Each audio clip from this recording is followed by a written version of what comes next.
Welcome to Independence, the FIEC podcast. My name's Phil Topham, Executive Director of the FIEC. We're diving once again into the news that's been hitting the headlines this past couple of weeks. And with me this morning, two men who have both privately told me ahead of this gathering that they're putting their cap into the ring for the vacant Bolton Wanderers manager's job. Ian Evatt left this week. That's the big story. Everyone else seems to have had a go, Phil. Yeah, so I can't be much worse. You can't do any worse. It's Adrian Reynolds, our head of National Ministries. Good morning, Adrian. Player manager. Yeah, excellent.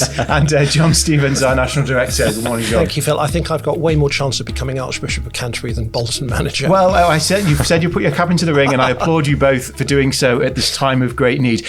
Lots been going on in the news, which we will come to, some sobering things, but it's been a busy week for FIEC as well. John, you've been at a National Leaders Gathering this past couple of days. Just tell us a bit about what you've been doing there. Yeah, I've been going for a number of years to a gathering organised by Terry Virgo of leaders from a variety of networks and movements across the country. There were probably about 20 or so of us there.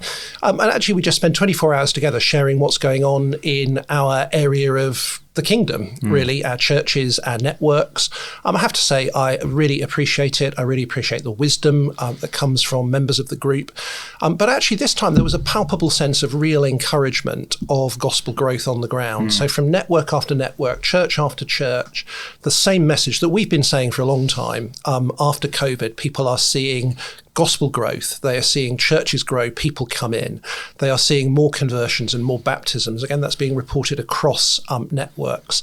They're seeing very significant ethnic diversity in churches. So people were talking about churches with 42, 45 different nationalities represented.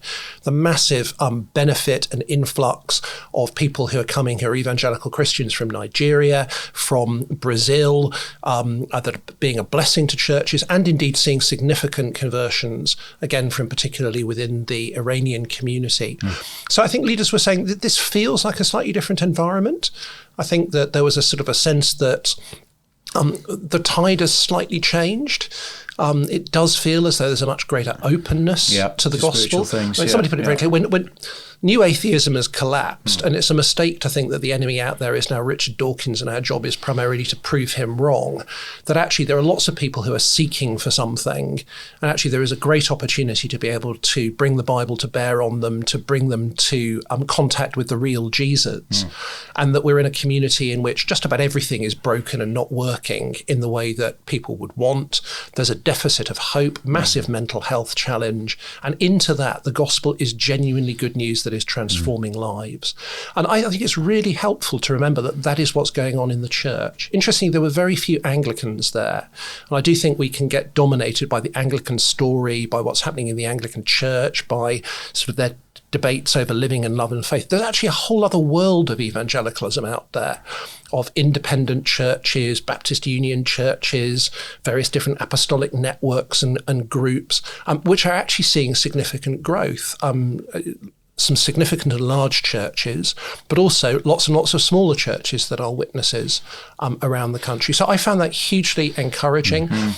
Many of those leaders are actually also networked with gospel work around the world. So their networks connect into, for example, India or kind of other parts of kind of Eastern Europe, or into the Islamic states in Central Europe. And again, it was wonderfully encouraging to hear what's happening in other parts of the world as well. And again, reports from people working with real churches in real places of just numbers of people being converted out of Islam around the world, and churches growing. Some stories of extreme persecution, but yet also some stories of how persecution has turned around. In some instances where the very persecutors have ended up becoming members of the church and being kind of baptized, where authorities that were against Christianity have actually allowed them to practice and have wanted explanations of the Christian faith. So actually, it was a wonderfully encouraging sort of time. So I think the note was, we seem to be in a moment of opportunity. God is doing good things. We mustn't settle, though, for what feels good and a bit better. We need to keep asking God to do more, keep seeking to get the good news of the gospel out. Interestingly, that's kind of a top-down view of that. Last week, I was speaking at the Northwest Gospel Partnership Churches Day, North West Gospel Partnership covers sort of Cheshire and Lancashire and the sort of associated cities around there up into Cumbria. And again, a hugely encouraging day, church members getting together, churches getting together and hearing the same kinds of stories. So, that's sort of talking to network leaders and sort of saying, what are we seeing in our networks and across our churches? But actually you start talking to church members. There are big challenges in Christianity, and there are sort of national challenges going on and leadership challenges going on. We know all about those. But actually, when you start talking to people in local churches on the ground, very often the narrative is the same, that there are hugely encouraging things happening. Life is not without challenges, and church is not without challenges, but the Lord is growing his church. And it's just great to see there were about 500 people there, came together in Wigan, and just, it was great to sing together and to listen to God's word together, to see a thriving kids work, and hugely exciting. So actually, this is where the action is. It's in the local church that God is at work. And I think we should say, actually, and having spoken to all of these other leaders, that's happening in FIEC as well. So we mustn't just think the growth is all somewhere else. Actually, many FIEC churches are also reporting exactly that same sort of pattern. Right. And this weekend, we've got our Journeys Conference, which is for those exploring ministry. Yes, not conference, it's a weekend, Phil. Sorry. Yes. Yeah, you've not got you didn't get the memo. We're not conferencing together in the weekend. No, okay. Our Journeys weekend, for those who are exploring or just starting out in Christian ministry, we're full. It's not a huge conference. We've got 100 spaces altogether, including the team. But it's great news. We've got 66 people coming who are interested in pursuing Christian ministry and others who actually couldn't make it. And just a weekend to spend with them, talking to them about the realities of Christian ministry, the joys and the sorrows ahead. What is the task of Christian ministry? Who is suited to it? All those kind of fundamental questions. And lots of time sitting around praying and spending time with young men, young women who are thinking about how the Lord might be wanting them to serve in the church, which is a huge privilege. I think we often say when we come away from the weekend, it's the most tiring thing we do, but it's also the most enjoyable. What a thrill. Not only to see the Lord answering our prayers to raise up a new generation of workers, but also just to see the hunger that there is in these young people to serve and to sacrifice themselves, and often, to choose a path that's not particularly easy, but to want to do that because they believe that the Lord's hand is on them. So I'm really looking forward to it. The van is outside. We're going to pack it once we finish the podcast, and we're going to set off. If you listen to this podcast before the weekend, do pray for us. And if you listen to it after the weekend, pray for those who came along. It's often said that there's a crisis in sort of the raising up of new leaders for the church. And there are challenges. We need to be honest about that. There are challenges, and there are particular things that are happening that make that more difficult. But here is an answer to prayer. We're praying to the Lord of the harvest, and he's answering our prayer. So I'm thrilled by that. Excellent. Let's look at some of the news stories that have been making the headlines this past couple of weeks. There's no doubt it's been a really sobering couple of weeks of news. We've seen the evil of sin laid bare in our headlines this past couple of weeks. Let's call it what it is. So yesterday, Axel Rudakabana was sentenced to 52 years in jail for the horrific Southport murders of 3 little girls at a Taylor Swift themed dance class. And it's just awful and harrowing to read some of that. We've also seen this past couple of weeks comments about grooming gangs in towns across the UK with the victims, young white girls who have been sexually abused. It is horrific and horrible. And the link between those two stories is interesting because we're going to get a public inquiry into the first one, but not a public inquiry into the second. I thought it would be wise to talk about how we help church leaders to think about these things wisely in our culture, because they are harrowing stories. Well, I think we have to start by recognising how terrible it is for the victims, and just absolutely appalling that people have been treated in that way and been allowed to be treated in that way. And actually, in both cases, whether it be the grooming gangs, whether it be what happened in Southport, what's really discouraging is discovering how much the authorities knew about what was going on and yet failed to take sort of action. So Robert Cabana was on the radar of Prevent multiple times. He'd been found carrying a knife. It's extraordinary that he could buy a knife off Amazon, although having said that, knives can be got relatively easily for £1.79. So it's not that he was unknown. He was on the radar. Even his parents had been concerned about him. He'd been radicalised by sort of stuff on the internet about violence that had kind of gripped him. So it wasn't that he was not known, but apparently things were not taken and done there. And I think with the whole grooming gangs kind of issue, the real question there seems to be that the police and others knew that this was going on, but yet for reasons perhaps of fear of being called racist or Islamist or whatever, failed to take the necessary action. And British law was not applied to people equally in order to protect those very vulnerable girls. So it is shocking to discover that these things happened and that the authorities perhaps knew more and failed to do anything about it. In relation to the grooming gangs, one of the reasons why a national inquiry hasn't been called is partly because there's already been an inquiry, and the chairwoman of that inquiry said that there wasn't any need for it. She was basically saying get on with implementing the safeguarding measures. So she's been pretty strong in terms of saying there is not a need for another national inquiry on that. There is a need to implement the provisions that will actually protect vulnerable women and girls from being exploited in this way. John, some have said this is because those gangs were from a Muslim background predominantly. Thoughts on that? Yeah, I mean, it's a massively difficult question because there's no doubt that some of these gangs that are in the attention, they are Pakistani men. They do come from a Muslim background. There's some evidence that they have beliefs that they think are representative of Islam that justify their behaviour, that it is affecting the way they view white women and how white women can be treated, how they can be dealt by that. So in their twisted ideology, that is clearly part of what has justified what is utterly wicked sort of behaviour, and I think that needs to be recognised. At the same time, I think the danger is of speaking of Islam as if as a whole religion, a whole belief system, this is an acceptable behaviour within that. I think we've got to be very, very careful about that. There are 3.6 million Muslims in the UK. I don't think the vast majority of those sort of think that their religion justifies grooming gangs and the treatment of women and vulnerable young people in this way. And I think that's the challenge. Is this a sort of a cultural phenomena of people coming from a particular background in Pakistan? Is it a variant of Islam that has affected them? But we need to be very careful, I think, before drawing broad generalizations. There are challenges about the presence of a very large different religious group within the UK that has a different outlook, that doesn't necessarily share a secular or a Christian perspective. But I think it's too easy to say that the grooming gangs are then a manifestation of Islam as a whole. And I think a couple of things that help us reflect on that. We wouldn't want people to take the same approach towards Christians where there's been abuse. I mean, John Smythe has been very much in the news recently. John Smythe was effectively an abuse grooming gang. He brought other people into his kind of beating behaviour. And that was justified on Christian grounds. John Smythe advocated with the people that he was abusing that this was actually fulfilment of the Bible and the Bible's teaching about discipline and how to be holy.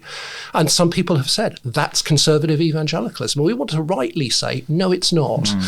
But others could label it in that way. Similarly, we've seen abuse on an industrial and institutional scale, particularly within the Roman Catholic Church and its institutions, whether children's homes, whether schools, that has been exposed. Do we therefore want to conclude that that is therefore representative of what Roman Catholicism is? Is Roman Catholicism the problem?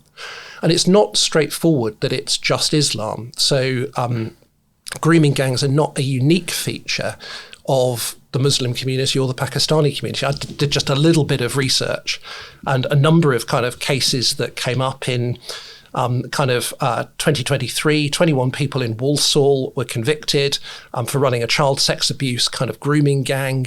They were all white, and they were a kind of a white grooming gang. November 2023, 7 members of a paedophile gang in Glasgow who'd posed as witches and wizards were sort of imprisoned because they'd been running what was described as a monstrous child sex abuse ring in Glasgow's drug dens. They were exploiting vulnerable women on drugs in almost exactly the same way. 2015 in Bristol, 7 members of a paedophile gang that had been raping and abusing babies and young children were jailed for 78 years in total. They were kind of grooming parents even before they had the kids so that they could... So these are gangs of paedophiles who are grooming women, girls and others for their sexual satisfaction. So we mustn't think that this is one phenomena in one particular community. It's actually seen in other communities as well, where wicked people come together to basically indulge their sexual desires and exploit others. A couple of biblical observations on that, Phil. One is the Bible is clear about the inclination of the human heart. Yeah. It's our theology of sin, isn't it? Yeah. And I think sometimes we desensitize sin. So we think to ourselves, sin is, lying on your tax return, or, we talk in those sort of terms. But actually the capacity of the blackened human heart for sin is very, very deep. And we do need to see that. And that's the Bible's testimony. And evil resides everywhere. We haven't really said anything in the news about Dominic Pellicoat, which is a terrible case that's really shocked France. A husband who raped and drugged and raped his wife and invited others to do the same. Terrible, terrible case. So there is evil everywhere in the human heart. We need to recognise that. I think we also need to hold in tension that belief systems can be inherently evil. In the sense that they are drawing people away from Christ. So I think when you get to the book of Revelation, the beast does seem to use false religions, false ideologies as a tool to draw people away from Christ. In that sense, all religions that are not Christianity are in some way satanic. I think we've got to be careful about calling people satanic and exactly what's going on there. But we need to have this kind of overarching view of the world. Our worldview needs to be that there is one true faith, which is Christ is the King, who has died, risen and ascended and returning and ruling over all things, the Son of God. And we need to say that anything that pulls people away from Christ in that exalted position is ultimately satanic. Satan wants to bring down the church. He wants to stand against the church and the work of Christ. So I think we've got to be careful about conflating these things. We need to hold them both in tension. And so we do need to recognise that false religions, whether that's Islam or Hinduism or a whole load of other religions that draw people away from Christ, that's the work of Satan in the world. It's the prince of darkness. But we also need to recognise that actually each human heart without Christ has the propensity for very deep evil. So these are sobering stories, but actually they do speak into the wonder of the gospel, which is that Christ should save me. That was my heart. Yeah. And yet he spoke into the darkness and brought light, and what an extraordinary thing grace is. I think that's right. Revelation's right, but it also reminds us that actually that false satanic teaching can come into the church and be false teaching into the church that is under the label of Christianity. So actually, not all Christianity is true Christianity, and we need to just recognise that is true as well, which is why the labels describing whole movements aren't necessarily capable of accurately describing everything. And we just recognise there's other ideologies as well. So the danger of labelling it as all being a problem in a particular religion or particular community, that's exactly what happened in Southport, where the killer people immediately assumed had been radicalised in Islam. It seems that that's not the case. The radicalisation is a radicalisation to violence. He came out of a kind of Christian home, even it's been described as an evangelical home. So here is an isolated individual who's been radicalised by things online. And again, the assumption was this had a certain kind of dimension to it, which turned out not to be accurate on the part of kind of the sort of many people within the public. Again, this week, same week that he was sentenced, a guy called Callum Parslow was sentenced to 22 years. He was a Nazi-obsessed terrorist, and he tried to stab an asylum seeker to death sort of because of his anger at channel crossings. He had clearly been radicalised by Nazi ideology, white supremacist ideology online. That led him to almost murder an asylum seeker. And I just think, again, that's a reminder that this is part of the mix as well, and that the internet plays a significant part in a lot of this radicalisation, particularly young men who kind of get into things online. That might be Islamist extremism, that might be a right-wing white supremacist Nazi extremism. Both of those things are happening, and they're a real danger.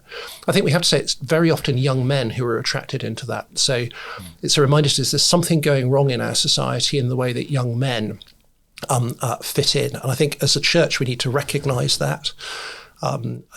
Whatever might have been all of the failings and faults of Mark Driscoll, and he failed in sort of multiple ways, he did actually tap into something of a need to connect with young men and to give them a vision to sacrifice for their lives and give themselves to something that was really worth living for, not to be stuck in their rooms on the internet playing games or whatever. Now, I think, unlike these kinds of extremism, he gave a gospel vision. He wanted people to give their life to Christ and to go and serve him. I know it went wrong in all sorts of ways, but there is something maybe there that we need to, again, I think, reconnect with. There's a whole generation of young men who don't feel significant, who are angry because of that. And actually the gospel call to live for Christ, to serve him for something of eternal value, that is what we want people to be turning to. And I think for the church, that's something that's not necessarily a key area of our ministries at the moment. One tiny chink of light in all of this darkness, Phil, which is in March, the online safety bill will come into force.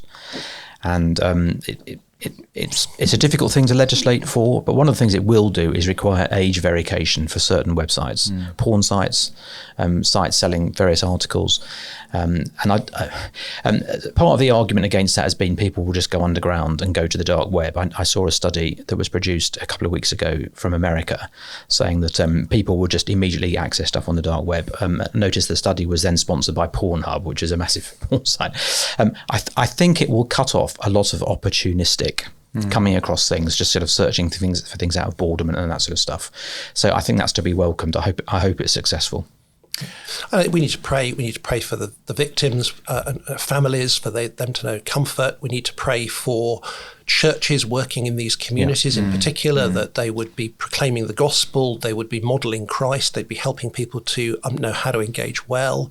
I think we need to pray for the government, that it needs to fulfil its role. It bears the sword in order to protect civic peace. And we need to be praying and lobbying the authorities to do what is right to protect people and not to be afraid of enforcing the law against those who are breaking it. You need to pray for wisdom for Christian leaders, because that they speak well and wisely into what is a very complex situation. We were talking before we started the podcast that we might do some more work in this area, so we'll just park this for the moment and say there might be more to say on this, I think, as we move forward. Let's talk about another news story. So President Trump has returned to office this week in a blaze of executive orders, I think you could say. So he signed dozens and dozens of them in his first 24 hours in office. Interesting, some really sensible, common sense things in there. So defining gender clearly in America, that seems very wise and sensible. My jaw dropped when I heard he'd pardoned all the Capitol Hill rioters. Well, he said beforehand he wouldn't. Yes, it just seems extraordinary to me. So you've got some really sensible things, some things that we're looking on at, thinking what's going on there. But generally, Donald Trump has returned to the presidency in the States, and that is all moving forward. Thoughts? Goodness, who wants to go first? Well, I think at one level he's come into office and he has done what he said he was going to do in some measure for his people. And I think actually at one level that is a comparison within Britain. We've got this feeling that governments have been elected and they've said they're going to do certain things and then they haven't actually delivered and done those things. So at one level this is democracy in action. He clearly has a popular mandate to do these things. And I think some of the things that he has sought to address, the sort of gender issues, women in sport, the maintaining two genders, the wanting to control illegal immigration on the borders. Those are things that populations all around the world want to see people implementing. So at one level, he has delivered on some of that. Clearly, his rhetoric is speaking to his support base and has to do that. I think the really big challenge down the line will be whether or not some of the other things he's done can be done, whether they will actually result in economic growth and progress. So already, I think 22 states have launched legal action against some of the executive orders that he's offered. I think that there's already a judge who has stopped the expulsion of illegal immigrants because it's the banning of citizenship to people born in the USA. So that's contrary to the Constitution. So there are limits and powers to what he's able to do, and no doubt that will rub up against reality, both in the US and also in dealing with issues around the world. But yes, he's clearly come in with a very clear plan of what to do. And again, one of the criticisms of the Labour government is they come in, they got power with a massive majority, far bigger majority than Trump won, in effect, but seem to have had a great lack of clarity as to what to actually do with it. So, at one level, I think that we shouldn't be surprised by that flurry of orders. And at one level, he's pardoned a whole load of people. Biden issued a whole load of pardons just before he went. You kind of think this has obviously become politicised in a way in the States that I think it's quite difficult to understand from outside. Lessons for leaders, Adrian? Yeah, I think one of the great challenges for us is that Trump is he's a charismatic, larger-than-life leader who garners both attention and a following. People follow him. People don't just want to make America great again. They want to claim it for Trump, and that's kind of the rhetoric, and that's fine in politics. I think you need leaders with a certain amount of charisma and a following, but clearly he's not a moral character, morally upright character. I mean, he's been found guilty of a number of crimes that you would think would be kind of almost disbarring, and I think we've got to say that. There is a tension here between the qualifications for leadership in church and what we expect of our national political leaders. Politics is not the church. And so I think some have rightly pointed out that we can't just say, but because we see a list of qualities, say in 1 Timothy 3 or Titus 1, that those are also the qualifications we need for our national leaders. And anybody who doesn't follow those is disqualified. I think that's imposing on the state a list of criteria that really essentially Christian. Yeah, absolutely. Yeah. Nevertheless, we're so black and white about this stuff, and very often the answer is nuanced, isn't it? We've also got to recognise that actually, if those are good qualities for leaders in church, actually our leaders in nations would be better off if they had those qualities. But the reality is people rarely rise to the top of political parties by accident. They tend to rise there because they are charismatic, larger-than-life individuals, just like Trump. And indeed, you could look all around the world and look in our country and see a whole long line of morally dubious leaders who have been pretty good leaders in some ways. So I think we've got to be careful on the one hand of imposing biblical criteria on our national leaders, but on the other hand, we don't want to say those count for nothing. And what we certainly don't want to do is to look into church and say, well, actually, if only we had a leader who was a better speaker, if only we had a leader who commanded a crowd, if only we had a leader who had a following, had this many followers on X or whatever else it may be, then, church would be much better. And actually, that's the wrong way around to think about leadership in the church. So we mustn't conflate church with state as we think about what kind of leaders we need and want and vote into power. But equally, we mustn't let the apparent success of worldly models kind of warp our view of what Christian leadership is. Good. I mean, I think Trump has slightly presented himself in fairly messianic terms to the states in the way that he spoke in his speech, and I think we have to wish him well. There are lots of difficulties and troubles and problems in the world that it would be great if they could be addressed, and maybe he will be able to tackle some of those. I hope that he can with wisdom. But Christians need to just be cautious of thinking that any political leader is that kind of saviour who will deliver for them. In the end, all political leaders are flawed. The problems that they face are massive. Very few are able to actually deliver on the promise, which is why most political careers end in some sense of disappointment and failure. So I think we need to wish well. There will be good things that Trump does. There will be things that it's right to critique. But actually, we must always, in a sense, put our hope ultimately in Christ, not in any political. Whatever our political leadings, sometimes we'll be led by a government and a leader that doesn't reflect our politics. Sometimes we'll be led by a government and leader that does reflect our politics. Actually, there's no guarantee that one will please us more than the other in terms of what it's able to accomplish. So I think there's a Christian perspective that is slightly reticent about always putting our hope into political leaders and what they can deliver. And we must pray for him. I mean, it would be easy to bury our heads in the sand and say, actually, what happens in America has no impact here. That's simply not true. America is the most powerful nation in the world. We're in NATO. We were in the World Health Organization with America, no longer. But what will happen in terms of tariffs and the economy and all those sorts of questions that seem quite dull and boring actually have a significant impact on our own nation and the health of our own nation. America basically runs our nuclear weapons program for us on a contract. So, all these things are closely tied together. So as we pray in that 1 Timothy 2 way, we mustn't neglect to be praying for President Trump. And we remember that God is sovereign sovereign and Jesus is saviour. That's exactly right, isn't it? Brothers, let's finish by just having a slightly lighter note to finish on. This is where I make a confession. Bolton Wanderers again? We'll finish with that. Okay.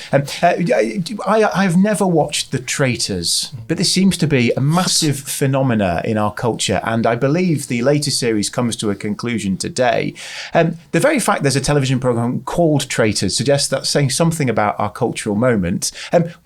John's an addict. John's the Traitors addict. John's addict. It's coming to an end. What do we learn from The Traitors, John? My family have loved it, actually, and so it's one of the few things we're able to all watch together. So it's been sort of gripping to us. And it is. I mean, once you get into it, watching it is just you get sucked into it. No spoiler alerts, by the way. Don't do spoilers. Yeah.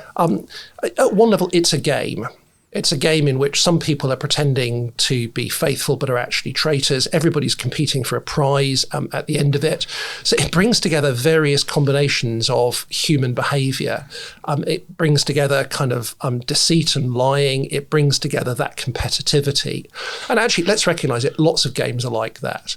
We were playing a game over New Year, which is a game called Secret Hitler, which some people are kind of, some people are allocated as fascists, some people are sort of allocated as, and they're basically fighting each other, and you're trying to, there's a standard board game, but it's exactly the same thing. Yeah. Some people pretending to be on one side and the other and not revealing, and you're basically trying to win and overcome it. The game of Monopoly. I remember playing Monopoly as a kid.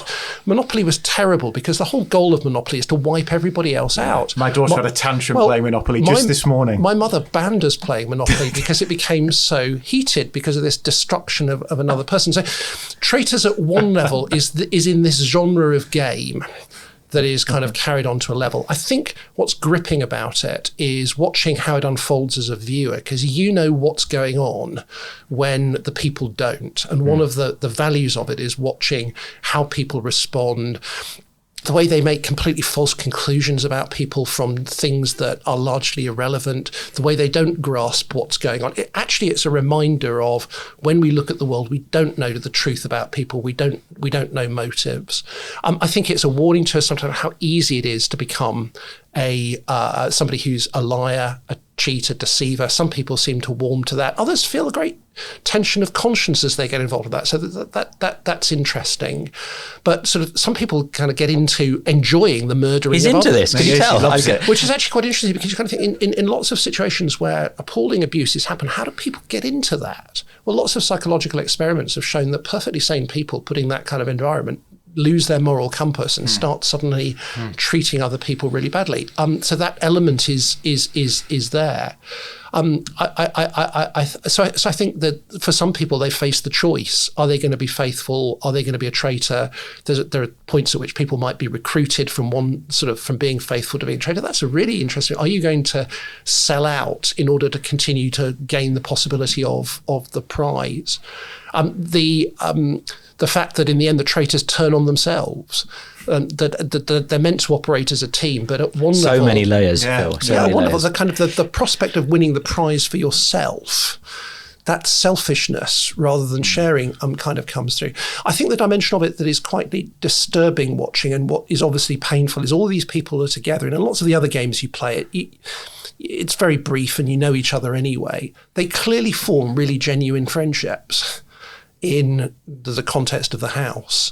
And actually, it is obviously devastating when people that they have trusted, come to like, actually turn out to be a traitor. And the person being a traitor will often say, well, I love you all, etc. But there is this deep, deep sense of betrayal that somebody has not been honest and has worked against you in that way. And I think that brings us to a reckoning. There is this deep human pain of being betrayed that is revealed. I think it reveals lots about human nature in that context. John, I'm really sorry you're coming on the Journeys weekend because you're going to miss out on the final tonight. Oh, well, it's in the Bible, of course, Traitors, the game, because we're asked, aren't we? Will he find us faithful when he returns? Yeah, indeed. Well, brothers, we time has gone, I'm afraid. Davina McCall for Bolton manager. Go on, John. I was going to say, it is a reminder of this. false teaching in the church. There are people in the church who are not true believers who are working against it. And at one level, will we stand firm? Do we recognise that there are important dimensions? And I think this idea that you're the viewer watching what's going on when the people involved don't know everything, it's just a reminder of what the world is like from God's perspective, a God who is omniscient, who understands everything. And it's important to constantly be humbled and recognise we have a very limited vision and we don't know everything. And actually, it helps us just understand that God is the one who does know everything and is in control. Amen. Well, time has gone. You need to load the van for Journeys. I need to finish my application for the Bolton Wanderers manager's job. And John needs to prepare his talks for Journeys, which you've got this weekend as the main speaker at the Journeys weekend. Brothers, go well this weekend. It's been good to talk about what's happening in the news, some sobering topics, but I hope it's been helpful for church leaders as you've listened in. Do rate, leave a review if you found this helpful so others can find it. And we look forward to speaking to you again soon. God bless.